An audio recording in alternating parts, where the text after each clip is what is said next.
I was watching a TV series recently, kind of a dark series called True Detective. I don't recommend it for the weak of heart, but in one of the seasons, one of the main characters is toward the end of the show is marching alone through the desert. He has been in a shootout. He's badly wounded and he's slowly dying. Every step that he takes, he leaves a bloody footprint in the dust. He's a very tough guy. But in that moment, as he stumbles across this desolate landscape, getting weaker with every step under the blazing sun, people from his past begin to appear. Is he hallucinating? Maybe. His abusive, drunken father materializes from out of nowhere and walks alongside of him, spewing hateful things about how worthless and no good his son is. Then a group of teenagers suddenly appear, bullies from long ago, threatening him and taunting him. A wounded man emerges from the haze, a man he had wounded, begging him for forgiveness and pleading for his life. And the man tells these apparitions to go away, leave him alone. But they're too much a part of who he is. They're not just ghosts from his past. In his mind and in his heart, they're very much alive and part of his identity. They're part of his story, who he is. And he tells himself he must be strong and try to ignore these bothersome ghosts just to keep on moving. And finally, in the distance, like a mirage, he sees the love of his life, his wife, walking slowly toward him. And the painful memories and the characters that are more than memories begin to fade away. Because in seeing her, he straightens up and he smiles as they draw close together. His pain and his fear dissolve. Before he had gone into that situation that left him mortally wounded and walking through the desert, he and his wife had promised one another that they would meet again, and now the promise has been kept. So they express their love for each other, and she tells him in that moment that the love that they share cannot die. She tells him gently out there in the desert that he can finally let go and be at peace. But he's confused. Is she real or is he just dreaming? He's made so many mistakes, done some very bad things in his life. He's been hurt and he's been betrayed in his life, and he has hurt and betrayed others. All that trauma and pain and regret he'd been carrying around his whole life, all the feelings of unworthiness and incompleteness. Could it really be true that in this moment that love could overcome all of that? In that man's last moments of being physically alive, he was being shown a truth that you and I so easily forget or we often take for granted. But it is a truth that on this day, Easter, it's what things are all about. Because Easter is a day of remembering something that we often forget in the daily grind or journey of life, something we forget when the ghosts and the hurts and regrets crowd in around us, demanding our attention, telling us that we are less than or unworthy or that we're too broken to ever be fixed. Or Easter can be a day of learning that truth for the very first time. Now, the stories we hear in church every year on this day began as memories themselves. There are four distinct gospels in the Bible, so there are four distinct versions of the Easter story, each with its own intriguing details. About the only consistent thing among the four retellings is that it was one or more of the followers of Jesus who were women who made this discovery of the empty tomb. Well, men were not so bravely hiding out, hunkered down out of sight of the religious authorities because they knew that their association with Jesus had put them in danger. Any one of them could just as easily have been arrested, and I can't blame them. I probably would have been hiding out too. But I personally like how John describes this story, and that's the one Anne read for us today. I love how Mary Magdalene encounters Jesus. and she mistakes him for someone else, a gardener, before he speaks her name. It's such an intimate, human moment of recognition when something you haven't imagined could even be true actually becomes true. But you might wonder why, if this event was the most amazing thing that ever happened to these people, and why, if an entire religious movement sprang from this story, and that movement would come to dominate Western culture all the way right up to now, why these stories are not all identical. Now, Bible scholars tell us that the things you read about the Gospels were first and foremost oral traditions, things that people simply spoke to each other, passed down. So for many decades, none of it was written down. They were just told and retold in different small Christian communities around the Mediterranean. Each community had only one basic fact in common. They believed Jesus had been killed, buried, and on the third day he had risen from the dead. The rest, they say, are just details. Who was there? Who said what? But despite the differences in details, the effect that it had cannot be denied. Whatever happened and how it was remembered by the people who were there, it transformed their lives. There was life before that day and life after. What that day brought to them and what they tried to put into words was an awakening, a realization about our lives. It's often very hard to believe, much less put into words, because it is too good to be true, because it goes so far beyond what we are taught our whole lives to believe about ourselves.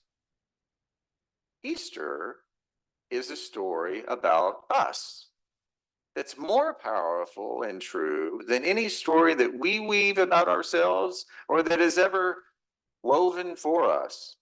It's the story that love is more powerful and more enduring than anything, period. My favorite thing to do whenever I meet someone for the first time is to ask a simple question. I'll say, "What's your story?" Very open-ended question on purpose. Hopefully the circumstances will allow for enough time for them to tell me as much as they want. I'm genuinely curious about your story because I like to get to know people. I love to collect stories. I see everyone as my teacher. But I'm also fascinated by something. On the one hand, every human being has a very unique story to tell. But on the other hand, we all share the same basic needs and hopes and dreams. I've learned that we've all been hurt by life in one way or another. We've all had moments of sheer joy and moments of horrible anxiety. We've all felt good about ourselves at times and even proud, but we've also felt insufficient and diminished and like maybe we're damaged goods. We've all believed and we've all doubted. We've all trusted and we've all been let down. We've all been confident and we've all been confused. We've lost and we've won. We've succeeded and we've failed. We've tried and we have given up. And from time to time, we've all felt like we've been on a journey seeking something. Some of us perhaps feel like we found it, but some of us keep searching our whole lives for a sense of resolution and redemption and completeness. And we all view our lives in light of our unique experiences, especially all that stuff that happens to us when we're very young, when our minds are still forming our sense of who we are in the world and our value and our self-worth. That primary material, that story, that sticks to us like super glue. Today, our sense of self and our approach to navigating the world is shaped by many things. how wealthy or how poor we've been, the ways that the adults in our life treated each other and treated us, if promises that were made were kept, if the people we trusted were actually trustworthy, if the things or the people we counted on were consistently present or they were taken away. I've known so many adults in their 30s and 40s who found themselves grieving the loss of a parent or a grandparent, and it's the first time in their lives they've ever known that kind of pain. It comes as a shock, and it can, for the first time ever, bring up all kinds of questions and doubts about life and the lack of fairness in the world. It's a moment for many people when the religious beliefs that they just took for granted at this point don't make sense anymore. When the dots that you have assumed connect to each other neatly say, live a good life and follow all the rules and you'll be rewarded, suddenly those dots are not connecting anymore. And I've also known many young children who have lost a parent, including my own children. My sons were 11 and 6 when their mom died of cancer. She did not die for any good reason. She did not die to teach us a hard life lesson. She did not die for any purpose or cause, or any other baloney that well-meaning people tried to offer. So the questions my children and so many children have, and their sense of ambiguity about the fragility of life and the unfairness of life and what you can count on in life, that realization dawned for them at a much earlier age. But for both types of people, those who suffered their first significant loss later in life, and for those who suffered it earlier, the losses themselves are no less or no greater, but their perspectives about life itself are usually quite different. Both kinds of people carry with them places of deep grief, but those places occupy a different piece of territory in their life stories. So that's just one way we can all be so unique and yet have so many of the same experiences of the heart, the same hurts and fears, the same hopes and dreams.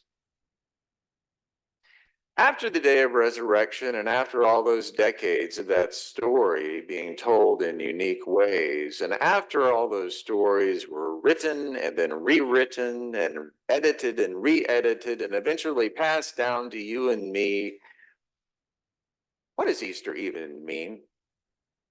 By the way, I'm well beyond being concerned with the historical accuracy of the resurrection. Did it really happen? People who busy themselves with that question are like dogs chasing their own tails. They are missing the point.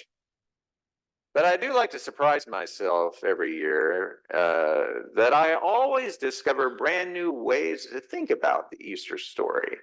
I think that it's true because in the year that goes by since the last Easter and the new one, the story that is being woven about my life and about your life continues to be created. None of us are the same people we were 12 months ago, are we? We're all on a continuum. Or if you want, you can call it a journey where we boarded a train and we made both scheduled stops and unscheduled stops. In the past year, we have known heartache and anxiety and grief, but we've also known joy and gratitude and relief. Maybe we felt hopeless and lost, but my hope and my prayer for you is that even in those kinds of moments, you've also experienced courage and compassion and resilience and hope, maybe through the hands and the hearts of someone who has helped you. In any year that we have gone through, life changes us, it shapes us, it wounds us, it heals us, it frightens us, and it inspires us. So maybe this Easter is about stopping for a moment of recognition, to hear our name being called, a lot like Mary heard her name called in that garden so long ago, as if to wake from a dream, to gently jostle us awake Maybe it's about remembering that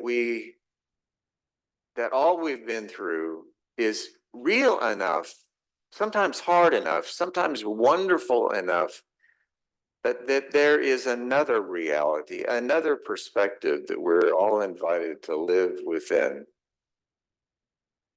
Now, if I ever have the luxury of time in a conversation when I'm asking someone to tell me their story, there's actually another question, a second question I like to ask. I will say, imagine yourself 5 years from now, or let's easy, 1 year from now. What would you tell yourself you wish you would have done today, this day? How would you spend it? How would you share it? How would you live it? If you had the gift of hindsight, what would you say to yourself today? For myself, I think I'd sum it up this way. Remember Easter, which is really just another way of saying, remember the fact that no matter how we feel about ourselves, no matter the mistakes that we have made or the regrets that we have accumulated, no matter the ghosts who show up uninvited to taunt us as we just are trying to do our level best to put one foot in front of the other, no matter how wounded we are or the wounds that we've inflicted, remember that none of that is more powerful or more enduring than love, God's love for you and me. Remember that the true story of your life is that you matter, that you are valuable, that you are worthy, that you belong. Nothing Nothing can ever take that away. Live today and live tomorrow and the next day in that peace and in that light and in that love. Please tell yourself that today. And don't wish that you had waited a year or 5 years from now to say it and to realize that it's absolutely true. And it always has been true. And it always will be true. That is the meaning of Easter. So let that be the story we tell.